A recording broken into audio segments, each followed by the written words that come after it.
बिस्मिल्लाहिर्रहमानिर्रहीम। अस्सलामुअलैकुम। Cooking with Moni के साथ मैं हूँ मोनी अरशद। अल्लाह ताला आप सबका हामी और नासिर हो।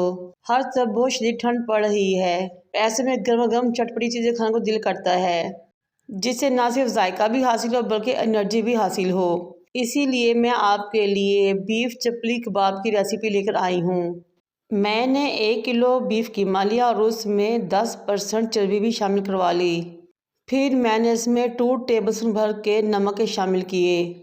नमक डालने के बाद हथेली के नीचे वाले पोर्शन से मसल के आपने इस कीमे को मिक्स करना है। आपने कम से कम 2 मिनट के लिए तो लाजमी इसको मसलना है और मिक्स करना है। फिर आपने 1 कप बेसन का लेना है और इसमें शामिल कर देना है। अगर आप चाहें तो मकई का आटा भी यूज़ कर सकते हैं या फिर दोनों को मिलाकर यूज़ कर सकते हैं। बेसन शामिल करने के बाद अच्छे तरीके से अगेन इसको मिक्स करें 2 से 3 मिनट के लिए मसलते हुए। माशाल्लाह से बेसन अच्छे तरीके से कीमे में मिक्स हो चुका है। अगर 1 किलो बीफ का कीमा है तो आपने आधा किलो प्याज लेना है, उसको फाइन चॉप करना है। फिर आपने अच्छे तरीके से उसको निचोड़ लेना है, एक्स्ट्रा पानी निकाल लेना है। पानी निकालने के बाद प्याज कीमे में 1 पाव रह जाएगा, वो इसमें शामिल कर दें। प्याज को कीमे में शामिल करने के बाद 7 से 8 हरी मिर्चें लें, उनको फाइन चॉप करें, वो भी इसमें शामिल कर लें। फिर शामिल करें इसमें 1 tablespoon chili flakes, half tablespoon काली मिर्च पाउडर, 2 टेबलस्पून धनिया पाउडर के शामिल करेंगे। धनिया पाउडर शामिल करने के बाद इसमें 1 टेबलस्पून ज़ीरा शामिल करेंगे। चपली कबाबों को बहुत ही चटपटा टेस्ट देने के लिए 1 टेबलस्पून अनारदाना शामिल करेंगे। फिर इसमें हाफ से थोड़ा कम टेबलस्पून अजवाइन का पाउडर शामिल करेंगे और अच्छे तरीके से तमाम चीज़ों को मिक्स कर देंगे। इस स्टेज में मेरी आपसे रिक्वेस्ट है कि मेरे चैनल को लाइक करें, शेयर करें, सब्सक्राइब करें और बेल आइकन को टच करें ताकि मेरी तमाम वीडियोस आप तक पहुंच सकें। तमाम मसालों को कीमे में अच्छे तरीके से मिक्स करने के बाद 3 मीडियम साइज़ के टमाटर लें, चंक्स में काटें और इसमें शामिल कर लें। टमाटर चपली कबाब का मेन और अहम इंग्रेडिएंट है, इसके बगैर चपली कबाब मुकम्मल नहीं होते। अच्छे तरीके से तमाम टमाटर कीमे में मिक्स करें। आपके शहर में सर्दी का क्या हाल है? मेरे शहर सरगोदा में तो बहुत शदीद ठंड पड़ रही है और इस वक्त 11 टेम्परेचर है।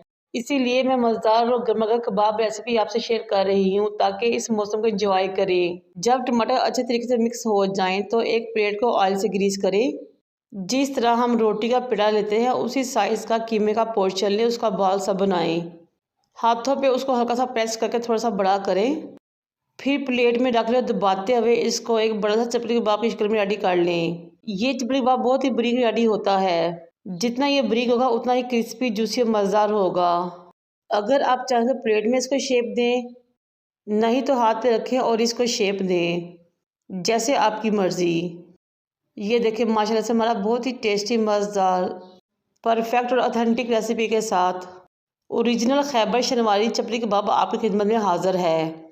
कुकिंग ऑयल को तवे पर डालें और गरम करें। फ्लेम आपने 2 इंच से ज़्यादा नहीं रखनी। जब ऑयल गर्म हो जाए तो कबाब को इसके ऊपर डालें और हाथ की मदद से हल्का सा प्रेस कर दें। इस तरह कबाब बनाते जाएं और तवे के ऊपर डालते जाएं। 3 मिनट तक एक साइड से पकाने के बाद इसकी साइड चेंज करें। इसी तरह टोटल 6 से 7 मिनट में आपका कबाब रेडी हो जाएगा। माशाल्लाह से बहुत ही मज़ा खुशबू आ रही है। इतनी सर्दी में इतना मज़ा कबाब मिल जाए तो मज़ा ही आ जाता है। ये इतनी मज़ा परफेक्ट रेसिपी है कि हमारे कबाब बहुत ही जूसी रेडी होते हैं और बिल्कुल भी ड्राई नहीं बनते। बाहर से क्रिस्पी गोल्डन और अंदर से जूसी और मक्खन मलाई की तरह मुँह में रखते ही घुल जाए। साइड चेंज करते हुए मज़ेदार से चपली कबाब रेडी कर लें। माशाल्लाह से हमारे बहुत ही मज़ा टेस्टी चपली कबाब रेडी हो चुके हैं। डिश आउट करें, सर्व करें। धनिया पुदीने की चटनी वाला रायता रेडी करें। गोल गोल लच्छे में प्याज, टमाटर, खीरे काटें और साथ में गर्मा गर्म तंदूर की रोटी, तो मज़ा ही आ जाएगा इंशाल्लाह ताला, क्योंकि ये रोटी के साथ ही मज़ा लगते हैं। बनाएं, इंजॉय करें। मुझे और मेरे वालिदैन को दुआ में याद रखें। अल्लाह हाफिज़।